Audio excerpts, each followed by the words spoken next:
Bon matin tout le monde, bienvenue à ce nouveau du neuf et des retours en ce 20 janvier 2024. Euh, Aujourd'hui on n'a pas beaucoup de temps, mais j'ai pas des tonnes de nouveautés non plus. Je vais y aller assez rapidement, j'ai oublié de brancher ma caméra pour, pas ma caméra, mais ma lumière. Je vais mettre un petit peu de lumière de plus. Voilà. OK. Je vais partir là-dessus. J'ai remarqué ce matin, là, ça se peut que vous n'avez pas reçu l'infolette ou que, en fait, les liens fonctionnent juste pas. Là. Peut-être, faut que je règle ça aujourd'hui. Là. J'ai fait des modifications hier parce qu'il y a un nouveau truc qu'il faut, un paramètre qu'il faut ajouter là, parce que c'est Google Yahoo, il demande un DMARC, que ça s'appelle, là, pour éviter que des courriels frauduleux soient envoyés avec mon adresse courriel, le domaine, mais là on dirait que quand vous cliquez sur les liens, ça dit que c'est frauduleux. Fait que ça va super bien ce matin pour l'infolette. Fait que je vais essayer de régler ça, puis je vais en renvoyer une nouvelle quand le tout va être réglé. Sinon, vous allez voir ce qu'on avait là. Puis de toute façon, sur le site, ça fonctionne aussi là. Mais l'infolette, habituellement, c'est un bon indicateur de ce qui arrive, tout ça, puis il est assez lu, il est assez ouvert. Fait que c'est plate que ça fonctionne pas comme ça ce matin, mais bon. Je devais m'en attendre. Habituellement, c'est rare que quand tu fais quelque chose, ça marche du premier coup. Euh, Ça me semblait trop simple hier. Euh, donc, on y va avec les nouveautés. On a MLEM, M-L-E-M, MLEM Space Agency, du jeu familial dans lequel on va avoir des chastronautes qui vont parcourir une espèce de, de, euh, de- de- dans l'espace. Dans le fond, ils vont atterrir sur des planètes, atterrir sur des lunes, etc. Puis on va faire des points en fonction de ça. Il y a un concept de dés qu'on va devoir sélectionner puis pouvoir avancer la navette et justement aller chercher des points en se débarquant un peu partout. Chacun des astronautes qu'on utilise va avoir des effets différents. Et c'est comme ça qu'on va faire des points. Il va y avoir toujours un pilote à la fin des dés. Ça va être un nouveau commandant. Et on va cumuler des points. On va tenter de se rendre jusqu'au bout. Ou pas faire exploser aussi. La fusée peut exploser, donc ça va être à repartir. Voilà, c'est un petit jeu familial avec des chats astronautes, donc des chats astronautes pour Mlem. Euh, on a également Cardline Dinosaure, donc un nouveau dans la série des Cardline. Cardline, donc dans le fond, c'est de placer les dinosaures en fonction de certains paramètres le mieux possible sur une ligne de poids, de grandeur, etc. Donc c'est de savoir un peu qui est le mieux placé. Dinosaure, mais ok. On dirait un, je sais pas ce qu'ils ont mis là-dedans, mais en tout cas, la carte est bizarre. On dirait plus un King Kong, mais en tout cas. Fait que c'est les dinosaures pour Cardline. Dinosaures. On a également Similo, le Seigneur des Anneaux. Donc, pour ceux qui ne connaissent pas Similo, c'est un jeu dans lequel on va tenter de faire trouver un personnage secret à nos coéquipiers en leur donnant, bon matin Richard, des informations soit en mettant les cartes horizontales ou verticales pour dire qu'il y a des similitudes ou des différences avec ce qu'on a ce qu'on veut faire retrouver. Donc, on est dans la thématique ici du Seigneur des Anneaux. Donc, voilà pour Similo. Euh, on a également dans les nouveautés, on a Destinies, l'extension Sourcebois. Donc, une nouvelle extension pour Destinies en français qui va amener, dans le fond, des nouveaux scénarios. On a une espèce de grosse figurine de maison, maison spéciale avec des bras, etc. Donc, la Sourcebois peut-être. Euh, et voilà, c'est Destinies, son extension. Donc voilà, en français. On a également, qu'est-ce qu'on a d'autre? Ah ouais, on a ça. On a Septima qui est finalement arrivé en anglais. Donc pour ceux qui l'attendaient dans sa version anglaise, Septima est là. Septima, jeu dans lequel on va incarner des sorcières. Jeu de Mind Clash Game, mais un peu plus léger. Donc, il y a un mode solo également. C'est 25 minutes par joueur. C'est un jeu où on va sélectionner des actions de façon simultanée. On va apprendre des nouveaux sorts à nos sorcières. On est très thématique dans le jeu. Euh, donc, c'est du Mind Clash, mais plus léger, donc avec Septima. Euh, et on a Septima également l'extension, donc qui amène les shape-shifting et omens, donc des nouvelles petites tuiles ici qui sont ajoutées avec Septima. Euh, voilà. C'est un 4 joueurs aussi, ça ajoute pas de joueurs non plus. Valide également en solo. J'ai Come Together, qui est en version multilingue, donc français-anglais. On est dans le festival de musique de Woodstock, je ne me trompe pas. Il en parle pas, mais en tout cas, ça doit être ça. Et donc, c'est Come Together, dans laquelle on va, voilà la boîte, on va principalement organiser un festival de musique. On va tenter d'aller chercher des vedettes, du public. C'est un jeu de pose d'ouvriers, mais que les actions sont seulement activées lorsque les joueurs décident d'activer l'emplacement. Donc, c'est un peu différent comme style de placement d'ouvrier. Donc, ça va jouer en 60 minutes, 1 à 6 joueurs pour Come Together, multilingue. On a également Défi Fou. Défi Fou ici, qui est plus un jeu d'ambiance party. On va avoir deux équipes qui s'affrontent et on va avoir dans le fond un des 150 défis loufoques. Ça peut être des dés, des puces, des toupies, des crayons, plein de matériel, puis il va y avoir des défis à réaliser avec tout ça dans un certain temps.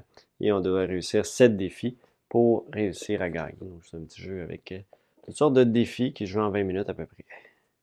C'est 3 à 18 joueurs. Ça, ouais, 3 à 18 joueurs. On a aussi la sortie en anglais de Revive. Revive qui est jeu monde. On est 5000 ans après la fin de l'humanité et là, on ressort de grottes d'emplacement.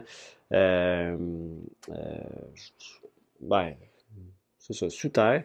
Et on va redécouvrir le monde. Il faut se rendre à certains endroits pour faire des objectifs. On va tout avoir notre plateau aussi à développer, plein de technologies à ouvrir. On va avancer aussi sur notre petite piste. On va ajouter toutes sortes d'éléments aussi sur notre plateau. Euh, et on va customize your board. On va avoir 6 différentes factions différentes. C'est 1 à 4 joueurs, 90 à 120 minutes pour 14 ans et plus pour Revive. On a Vagrant Song. Donc Vagrant Song qui est un jeu coopératif d'aventure dans une espèce de train qui est une espèce de plateau comme ça ici. Et on va avoir toutes sortes de scénarios narratifs coopératifs. Puis on est des vagabonds prisonniers d'un train fantôme surnaturel. Il va y avoir toutes sortes de choses qui vont se passer. On va avoir des habilités pour battre les différents monstres, les différents boss. Et il me semble que c'est ça. Exact. On va avoir une histoire là, à suivre d'une partie à l'autre. Jeu qui va jouer avec des dés également. Donc c'est Vagrant Song en version française. On va avoir également Mezzo. Mezzo qui est un jeu pour c'est 1 à 4. Je sais plus s'il y a le nombre de joueurs. Il n'y a pas le nombre de joueurs. Impossible. Ah, 2 à 4 joueurs, 90 à 100 minutes, 14 ans et plus.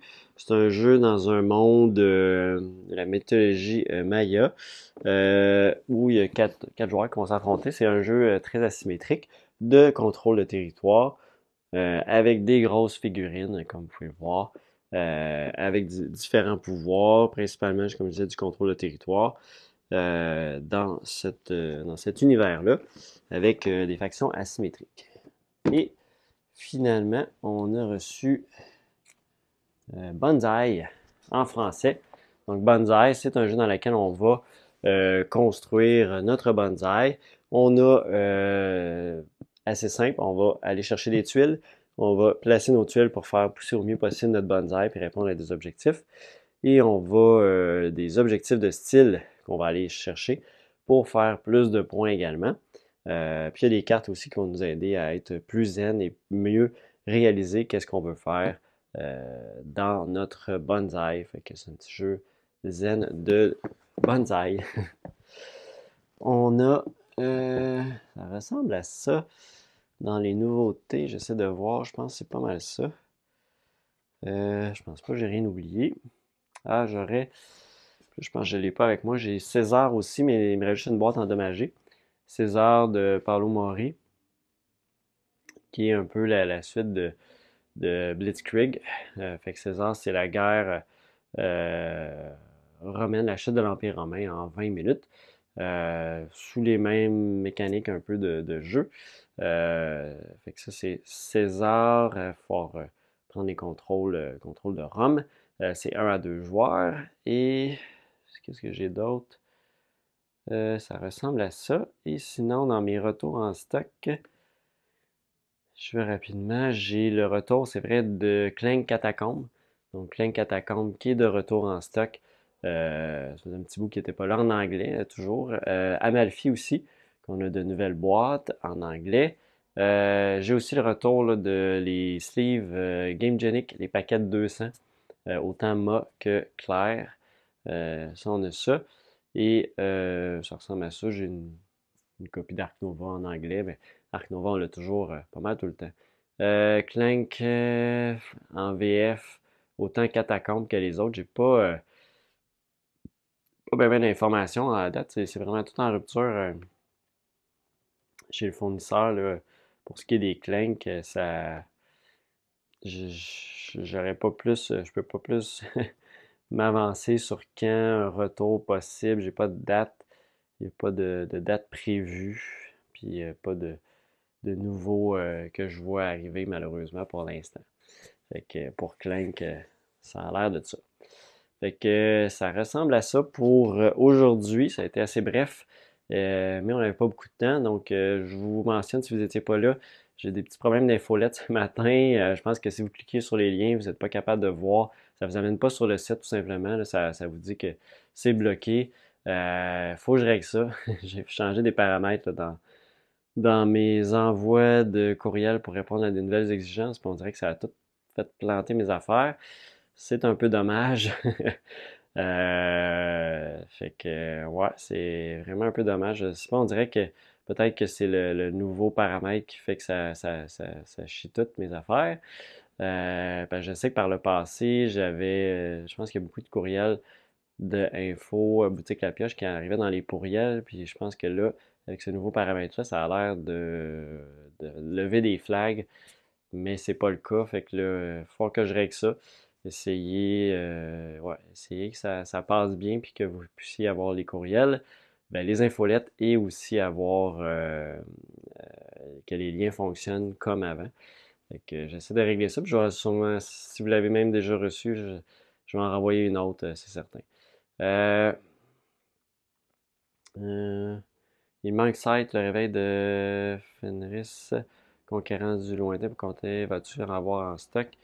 Sight, le réveil de Fenris. Je peux regarder si c'est déjà disponible. Ça pourrait être possiblement commandable.